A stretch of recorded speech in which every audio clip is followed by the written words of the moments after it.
আমরা এখন হাঁটতেছি পাথরঘাটার মানে পাহাড়ি রাস্তায়, একটি দুর্গম এলাকা। এই যে দেখুন দুই পাশে পাহাড় কাটা কাটা, আমরা সেখান দিকে হাঁটতেছি। কি বলবো দর্শক, হাঁটা যায় না ঠিক মতো, এমন একটা অবস্থা। আমরা এখন এই পাহাড়ি রাস্তা দিয়ে যাচ্ছি। এটা কি রাঙ্গামাটি না খাগড়াছড়ি রে? ওই বান্দরবন। ও আচ্ছা আচ্ছা দর্শক, আমরা সেই বান্দরবনের পাহাড়ি রাস্তা দিয়ে হাঁটতেছি। এলোমেলো পথ, দুর্গম পরিবেশ, আমরা ঠিক মতো হাঁটতেও পারতেছি না, এমন একটা অবস্থা।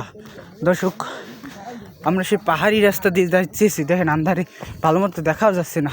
এই যে দেখুন কীভাবে কতটা কষ্টকরভাবে পাহাড়ি রাস্তার মানুষজন চলাচল করে।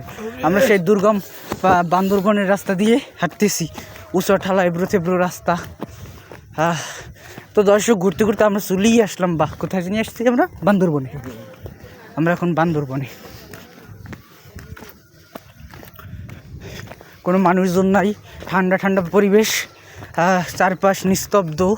বাট আমরা দুই পথিক এই দুর্গম পাহাড়ি রাস্তা দিয়ে হাঁটতেছি, অন্ধকার।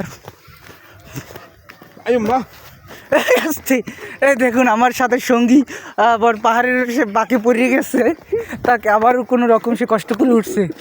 এই অনুভূতিটা কেমন? তো সেই দর্শক আমরা খেলতে পরে যাচ্ছিলাম, স্রোতে মিশে যাচ্ছিলাম, পাহাড়ি নদী নাকি। তো দর্শক সেই পাহাড়ি রাস্তা পার হচ্ছে, আমরা কোনোভাবে হাঁটতেছি, তো হাঁটতেই আছি। পাহাড়ি পরিবেশ, দুর্গম রাস্তা, এলোমে হাঁটার জন্য খুবই কষ্টকর। দেখুন দর্শক এই যে কতটা দুর্গম পাহাড়ের চারপাশে কোনো মানুষজনও নেই, এতটাই দুর্গম। তো দর্শক এই আমাদের বান্দরবনের পাহাড়ি রাস্তা।